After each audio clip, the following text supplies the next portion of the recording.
بالله العلي العظيم. حسبنا الله ونعم الوكيل، نعم المولى ونعم النصير. أعوذ بالله السميع العلي العليم من الشيطان اللعين الرجيم. بسم الله الرحمن الرحيم. الحمد لله الذي لا يدركه بعد الحمام ولا يناله غوث الفتن، الذي ليس لصفته حق محدود ولا نعت موجود ولا وقت معدود ولا أجل ممدود.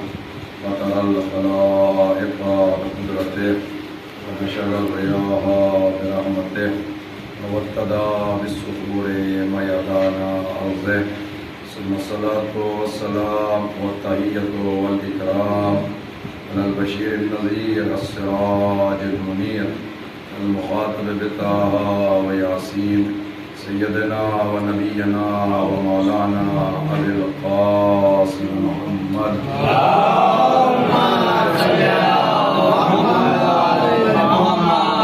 أهل بيته الطيبين الطاهرين المظلومين المعصومين المنتخبين المنتجبين، الذين قال الله إنما يريد الله ليذهب عنكم الرجس أهل البيت ويطهركم تطهيرا.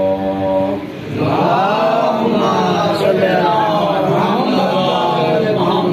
اللعنة الدائمة الباقية على أعدائهم أعداء الدين، لعنة دائمة متواصلة متواترة. أما بعد فقد قال رسول الله صلى الله عليه وآله وسلم: بسم الله الرحمن الرحيم. يا علي أنت وشيعتك هم الفائزون. صلوات. اللهم صل على محمد. شیخ مرتبہ سورہ الحمد اور 3 بار سورہ لو اللہ کی تلاوت فرما کر مرحوم نثار حسین ابن امجد علی کی روح صلی صلوات علی محمد وعلی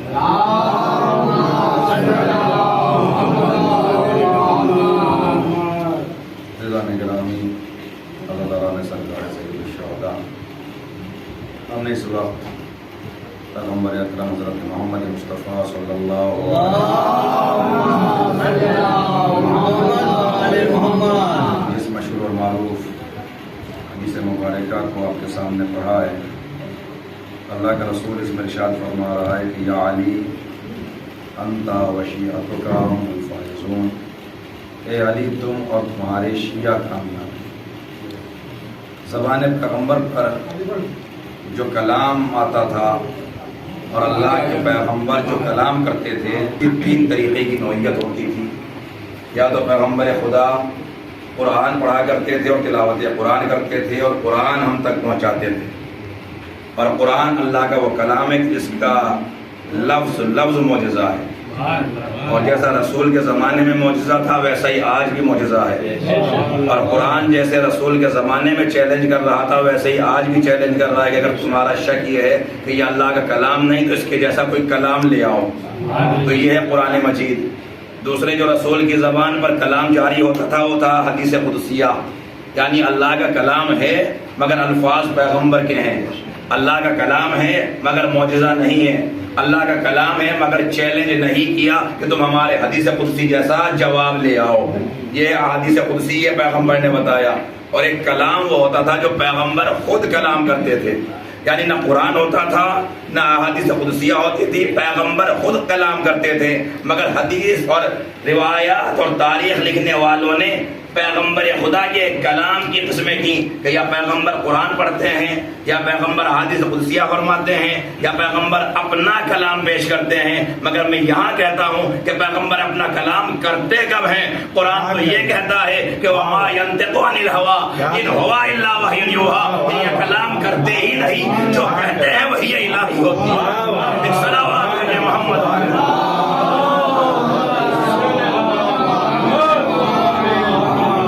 مرضی سے کوئی کلام کرتے ہی نہیں. اور شاید تقسیم تقسیم اس لیے بنائی گئی تھی کہ جب پیغمبر آل محمد کے فضائل پڑھیں گے تو ہم یہ کہہ دیں گے کہ پیغمبر کا اپنا کلام ہے. پیغمبر جب فاطمہ کی فضیلت بیان کریں گے تو ہم کہہ دیں گے کہ ایک باپ بیٹی کی فضیلت بیان کر رہا ہے. پیغمبر جب علی کے فضائل بیان کریں گے تو ہم کہہ دیں گے کہ ایک داماد کے فضائل بیان ہو رہے ہیں. پیغمبر جب حسنین کی فضیلتیں بیان کریں گے تو ہم کہہ دیں گے نانا نے نواسوں کی فضیلت بیان کی. اللہ نے کہا کہ میرا پیغمبر کلام کرتا ہی نہیں ہے، جو ابھی کہتا ہے وہی الہی ہوتی ہے. صلوات ہے محمد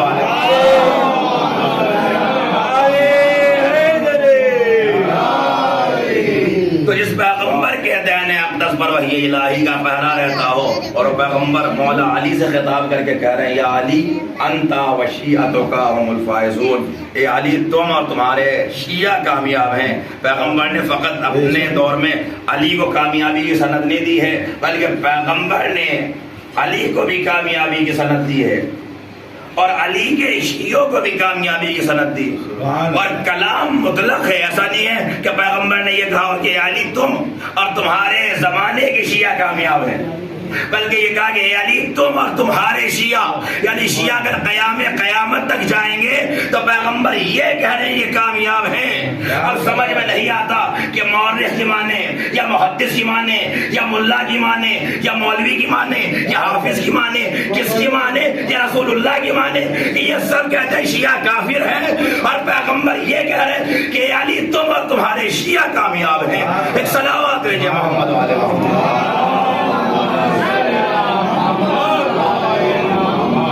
پیغمبر علی اور علی کے شیعوں کی کامیابی کا اعلان کر رہے ہیں اور بتا رہے ہیں کہ جیسے علی کامیاب ہیں، جیسے علی ہر میدان میں کامیاب، ہر معرکے میں کامیاب، ہر جبہے میں کامیاب، ویسے ہی انتا شیعتک هم الفائزون، تمہارے شیعہ بھی ویسے ہی کامیاب. جیسے علی ہر میدان میں کامیاب ویسے ہی علی کے شیعہ یہاں بھی کامیاب ہے، میدان محشر میں بھی کامیاب ہے. صلوات ہے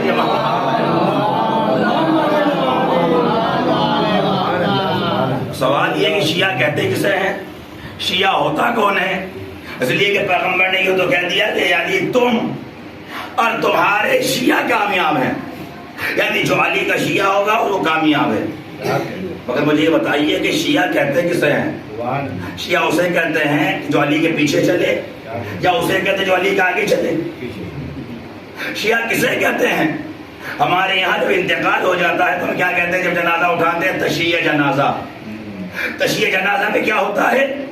آگے آگے جنازہ اور پیچھے پیچھے جو چلنے والے ہوتے ہیں اسے کہتے ہیں تشییع.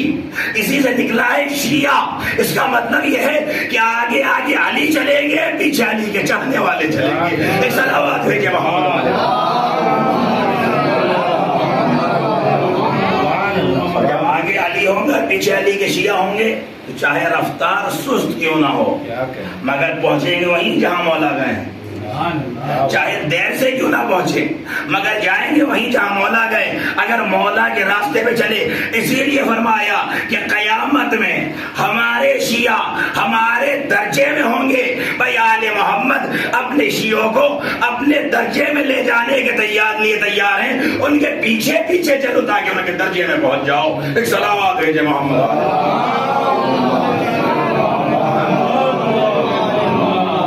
تو شیعہ کہتے ہیں علی کی پیروی کرنے والے کو، شیعہ کہتے ہیں علی کی اطاعت کرنے والے کو، شیعہ کہتے ہیں علی کی ماننے والے کو. ہمارے ہاں یہ ہو گیا کہ جو علی کو مانے وہ شیعہ ہے. نہیں، جو علی کو مانے اور علی کو ماننے کے ساتھ ساتھ علی کی بھی مانے، یہ ہے زیادہ فضیلت کہ علی کی مانے. مولانا علی کو تو مان لیا، علی کے ہم کیسے مانے؟ علی کی ماننے کے لیے پڑھنا پڑے گا نہج البلاغہ کہ علی نے ہم سے کیا مطالبے کیے ہیں، علی نے ہمیں کیا تعلیم دی ہے. علی نے پوری ایک کتاب دی جس کا نام ہے نہج البلاغہ. مجھے ایران کے ایک بہت بڑے عالم عبداللہ فاطمی میاں، بہت اچھے خطیب اور ابھی انتقال ہوئے 2 سال پہلے، بہت اچھے خطیب، انہوں نے اپنے ایک بیان میں کہا کہ اگر آپ کو یہ بتا دیا جائے کہ کہیں علی کی ذوالفقار ہے تو ہم سب کے سب بھاگے ہوئے جائیں گے. یا اگر یہ پتا چل جائے کہ ہمارے یہاں ہمارے علاقے میں مولا علی کی ذوالفقار تھی وہ آ رہی ہے تو ہم سب اس کی زیارت کے لیے جائیں گے. اور ہوتا یا نہیں ہوتا ہے کہ کربلا سے پرچم آ رہا ہے، مجلس کے بعد زیارت کرائی جائے گی، مشہد سے پرچم آ رہا ہے، زیارت کرائی جائے گی. تو ہم سب مولا کے اس روزے کے پرچم کی زیارت کے لیے جاتے یا نہیں جاتے ہیں؟ استاد فاطمی نیا فرماتے ہیں کہ اگر یہ کہہ دیا جائے کہ علی کی ذوالفقار آ رہی، ہم سب چلے جائیں گے، جبکہ ہمارے پاس علی کی کتاب نہج البلاغہ موجود ہے. ہم سب نے کتنا نہج البلاغہ کو پڑھا اور پڑھنے کے بعد کتنی علی کی بات مانی ہے. ایک صلوات بھیجے محمد والے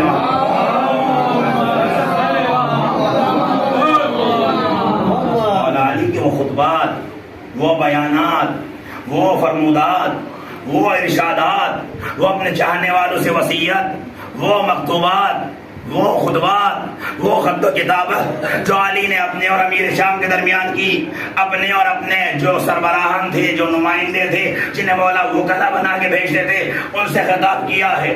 تو نہج البلاغہ علی کی کتاب ہے، نہج البلاغہ ہماری میراث ہے، نہج البلاغہ تفسیر قرآن ہے.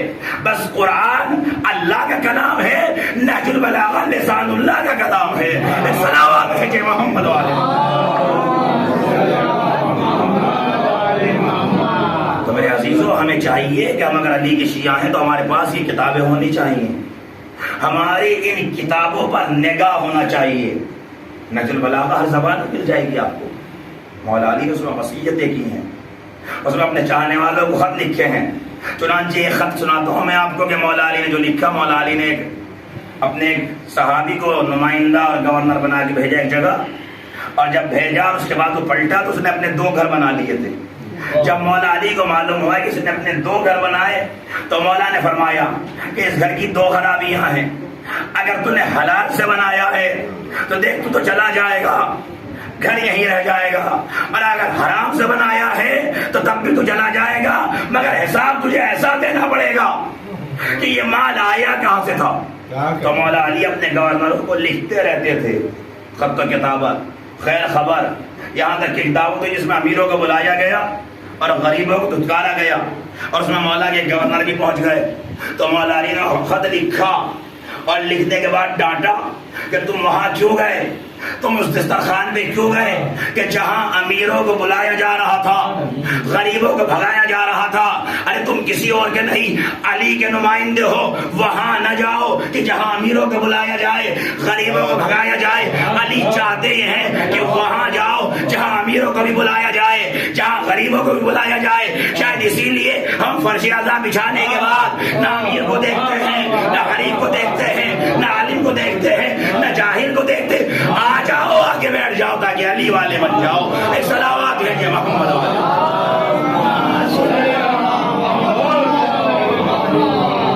جناب امیر نے وصیتیں کی ہیں نہج البلاغہ میں. نہج البلاغہ کا کلام آج بھی اگر آپ دیکھیں انٹرنیٹ پہ جانے کے بعد ہم سے زیادہ غیر اس کتاب پہ محنت کر رہے ہیں، ہم سے زیادہ غیروں نے اس کو پڑھا ہے. ایک عیسائی جارج ارداغ نہج البلاغہ کو پڑھنے کے بعد جب مولا علی کی سیرت کے بارے میں کتاب لکھتا ہے ندائے عدالت انسانی، تو سارے عیسائی اس سے کہتے ہیں کہ تمہیں تو جناب عیسیٰ میں کتاب لکھنی چاہیے تھی، تم تو عیسیٰ کے ماننے والے ہو عیسیٰ کے، کتاب لکھ رہے ہو علی ابن ابی طالب کے بارے میں. تو اس نے کہا میں کیا کروں، جب میں نے دیکھا اس ذات کو تو یہ ذات وہ ذات تھی کہ جس کی تعریف خود عیسیٰ نے کی ہے، اس کے کمالات خود عیسیٰ نے بیان کیے ہیں، اس کی ذات کے اندر عیسیٰ کے معجزے ہیں. اگر عیسیٰ نے کل مردوں کو زندہ کیا ہے تو اس نے بھی مردوں کو زندہ کیا ہے. صلوات ہے کہ محمد والے.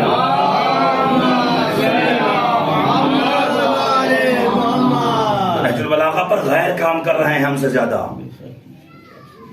اگر آپ انٹرنیٹ پہ جا کے دیکھیں، گوگل پہ سرچ کریں نہج البلاغہ کو کس طریقے سے. نہج البلاغہ ہماری کتاب ہے، ہمیں آشنا ہونا چاہیے نہج البلاغہ سے. ہمیں کم از کم یہ معلوم ہوگا نہج البلاغہ میں کیا بیان کیا ہے ہمارے مولا نے. اسی نہج البلاغہ میں وصیتیں کی ہیں مولا نے، اسی نہج البلاغہ میں مولا نے حقوق بتائے ہیں. یہاں تک کہ مولا نے اس میں حقوق بتائے ہیں کہ خبردار دیکھو جانوروں کا بھی حق ہے، درختوں کا بھی حق ہے. ہرے بھرے درخت کو نہ کاٹنا، جانوروں کو بھوکا پیاسا نہ رکھنا. حد یہ ہے کہ جب مال غنیمت کے طور پہ جانور لائے جاتے تھے تو علی کہتے تھے کہ انہیں سیراب کرنا، ان کے تھنوں سے، ان کے یہاں سے اتنا دودھ دھونا، سارا دودھ نہ نکال لینا کہ ان کا بچہ پیاسا رہ جائے. ان کے بچوں کے لیے بھی ان کے پاس دودھ چھوڑ دینا. اگر کسی جانور کا بچہ ہے، انہیں بھوکا پیاسا نہ لے کے آنا، انہیں چلانا مت، انہیں آرام بھی کرانا. اللہ اکبر. وہ علی تو ایسی وصیتیں کر رہا ہو جانوروں کے بارے میں کہ انہیں بھوکا پیاسا نہ رکھنا، مگر کربلا کے میدان میں اسی اولاد علی کو بھوکا پیاسا رکھتے. کربلا کے میدان میں وہ بچہ کہ جس کو دودھ دیا جانا چاہیے تھا، حسین اس کے لیے کربلا کے میدان میں دودھ نہیں مانگ رہے تھے، پانی طلب کر رہے تھے اور تیرے سے شعبہ. علی جو جانوروں کے بارے میں وصیتیں کرتا ہو کہ انہیں بھوکا پیاسا نہ لانا، اس راستے سے لانا جس راستے پہ پانی ہو. کربلا کے بعد علی اور علی کی اولادوں کو کن راستوں سے لے جایا گیا کہ سکینہ سوال آب کر رہی ہے، سامنے دریا ہے، کربلا میں علاتش کی آوازیں ہیں. علی اکبر جیسا بیٹا حسین کی خدمت میں آ کے کہتا ہے بابا یا ابتا حل من ماء السبیل، اے بابا کیا پانی کی کوئی سبیل ہے؟ اور حسین کہتے ہیں میرے لال پانی کہاں، تمہارا بھیا علی اصغر خیمے میں پیاسا ہے. میرے لال اب تمہیں تمہارے دادا ساقی کوثر حوض کوثر سے سیراب کریں گے. جناب علی اکبر میدان میں آئے، جہاد فی سبیل اللہ کیا، سینہ اقدس میں ورچی کا لگنا تھا. ایک مرتبہ گھوڑے سے زمین پہ آئے، حسین کو پکارا بابا یا ابتا علیک منی السلام، اے بابا میرا آخری سلام لے لو. حسین گرتے پڑتے علی اکبر کے سرحانے پہنچے. میں نے رات کی مجلس میں سنایا تھا، دیکھا کہ نوجوان بیٹے کے سینے میں زخم ہے. حسین نے آستین کو الٹا اور ایک مرتبہ برچھی کے پھل کو کھینچنا چاہا علی اکبر کے سینے سے. حسین نے جیسے ہی برچھی نکالی کلیجہ نکل آیا. وہ حسین جو صبر کا پروردگار تھا، علی اکبر کے دنیا سے رخصت ہونے کے بعد حسین مرثیہ پڑھتے ہیں علت دنیا بعد کلفا. یا اللہ اب اکبر جیسے بیٹے کے بعد حسین جینا نہیں چاہتا. حسین نے علی اکبر کی میت اٹھائی. میں نے صبح کی مجلس میں سنایا تھا کہ حسین جب لے کے چلنے لگے اور طاقت نے ساتھ چھوڑا تو حسین نے علی اکبر کی میت کو رکھا، آواز دیا بنی ہاشم کے شیرو آؤ آؤ، علی اکبر کی میت کو خیمے تک پہنچاؤ. بنی ہاشم کے بچوں نے سہارا دیا. حسین لاش اکبر لے کے آئے. زینب کبریٰ نے خیمے کے پردے کو ہٹا دیا. لاشا ہے برابر کا، بھائی سے نہ اٹھے گا، میں پالنے والی ہوں، گودی میں اٹھا لوں گی. زینب علی اکبر کے لاشے پہ آئی. مقاتل میں لکھا ہے علی کی بیٹی زینب دو ہی مرتبہ خیمے سے باہر نکلی. یا علی اکبر کے لاشے پہ آئی ہے یا کربلا میں حسین کے لاشے پہ آئی ہیں. مگر ایک فرق ہے کہ زینب جب علی اکبر کے لاشے پہ آئی تو کالی چادر اوڑھے ہوئے تھی، سیاہ عورتیں اوڑھے ہوئے تھی. مگر یہی زینب جب حسین کے لاشے پہ آئی ہے نا تو چادر سرخ تھی. کسی نے چوتھے امام زین العابدین سے کہا کہ اے مولا زینب دو مرتبہ لاشے پہ آئی ہے، ایک مرتبہ علی اکبر کے لاشے پہ آئی ہے، ایک مرتبہ حسین کے لاشے پہ آئی ہے. مگر جب علی اکبر کے لاشے پہ آئی ہے چادر سیاہ تھی، جب حسین کے لاشے پہ آئی ہے چادر سرخ تھی. میرے مولا نے اپنے سر کو پیٹ لیا. ارے وہ چادر سرخ نہ تھی، میرے بھائی علی اکبر کا لہو تھا. میری ممی نے علی اکبر کے سینے میں سر رکھ دیا تھا، چادر سرخ ہو گئی تھی. علی اکبر کے لہو میں رکھی ہوئی چادر زینب سر میں ڈالے ہوئے سيعلم الذين ظلموا الا لعنت اللہ علی القوم الظالمین. یا اللہ ہمارے ساتھ، یا اللہ ہمارے ناسو کو رومال سجدہ میں جگہ عنایت فرما. یا اللہ ہمارے مرحومین کی مغفرت فرما.